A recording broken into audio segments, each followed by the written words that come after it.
Season 2 of the hit show Stranger Things has left us wanting more once again. Oh yeah, it was tubular. We have so many questions, especially with that ending. We're dying to find out what happens next. And most importantly, how long will we have to wait for Season 3? If you just can't handle the thought of waiting any longer, then we have some interesting predictions for what comes next. Let's hear it. Sit back and journey with us into the Upside Down. Right. Let's engage. If you haven't seen Season 2 yet, this is your spoiler alert. Before we start slaying some demodogs and chomping down on waffles, be sure to hit that subscribe button to stay up to date with the latest videos. But first, can you guess what feature film these emoji are showing? Find out at the end of the video. Papa is dead. That man tonight disagreed.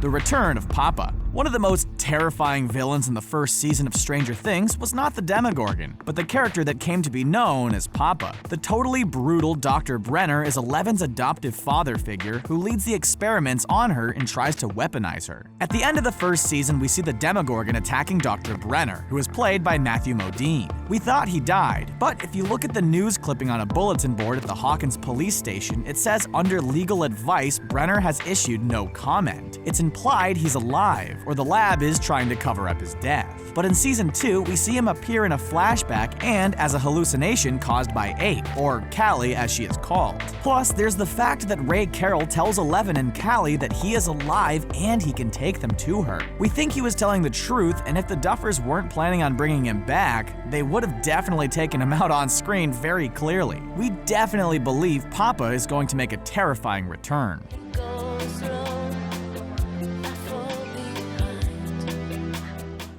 Love triangles. Aside from action, one of the things that keeps us attentive to the show are the love stories, especially love triangles. We started off in Season 1 with a building love triangle between Jonathan, Nancy, and Steve. That continued in Season 2, and the dynamic was changed when Steve and Nancy broke up. We then saw Nancy and Jonathan reach a new level in their relationship. How was the pullout?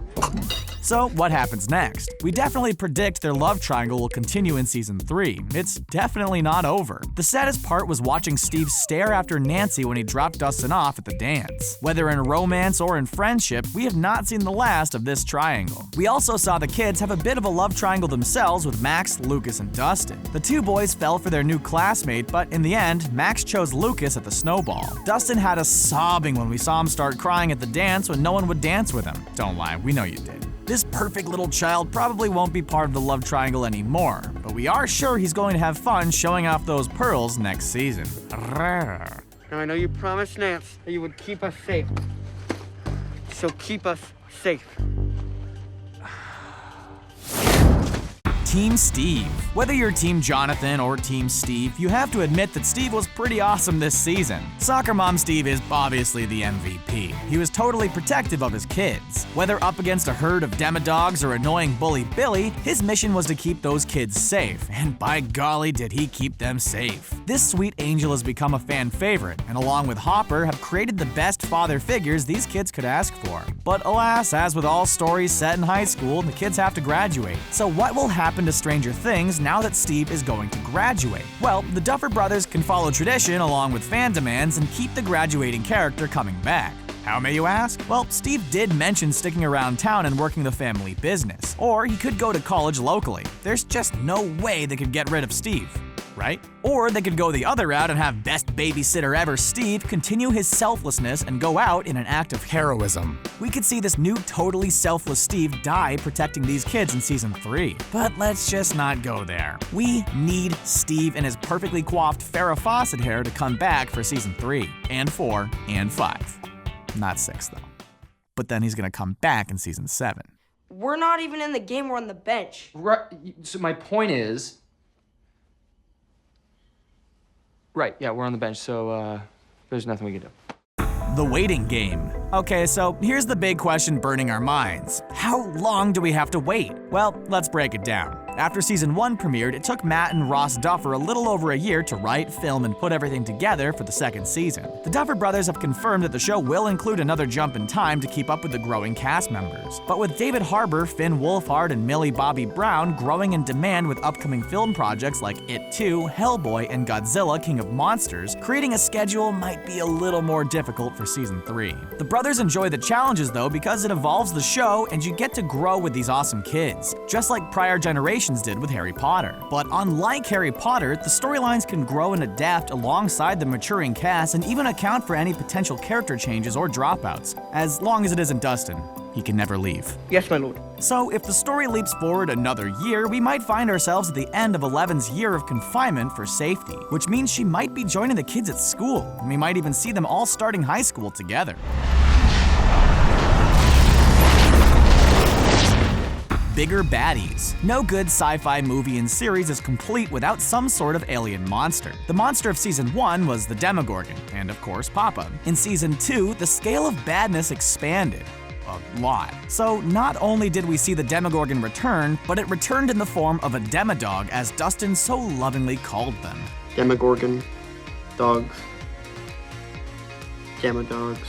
But of course it wasn't just one Demodog. There were quite a few, and as if that wasn't bad enough, we also saw poor Will dealing with a giant spidery shadow monster, or Mind Flayer as he was later called. The Mind Flayer is massive and terrifying, and the fact that it could go inside Will and create a hive mind ecosystem is pretty terrifying. What comes next? Will it take over the entire world? Sure, 11 closed the gate, but we see the Mind Flayer is still alive, and we see him looming over the school. He is now aware of 11 and her powers, which means she might now be the next target. He's not done, but is he the only one? Maybe he's just the explorer ant and we have yet to see the queen. We're thinking there will be an even bigger villain, or the Mind Flayer will increase in power by season 3. He definitely has a target now.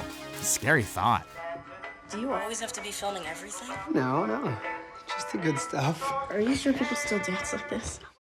Will is back. So we know the Mind Flayer is alive and extremely aware of 11 and the kids, but we think there are a few others who are definitely going to be in danger or suffering some consequences. Unfortunately, we don't think this is the end for poor Will. He spent some time in the Upside Down, and it affected him gravely, as we saw at the end of season 1 when he barfed out that gross slug and was temporarily in the Upside Down. In season 2, he was connected to the Upside Down and was traveling between worlds, which made him susceptible to being possessed by the Mind Flayer. Luckily, with some efforts made by the entire squad, they were able to get the Mind Flayer out. A few heaters, a fireplace, and a red-hot poker should work, right? Will seems totally back to normal at the end of season 2, but it doesn't end on a happy note. The gate is shut, but we don't think the monster is totally out of Will. Actor Noah Schnapp, who plays Will, thinks that part of the monster is still inside him. There's no way a few heaters and lights can vanquish this massive monster that was dominating Hawkins. What do you think?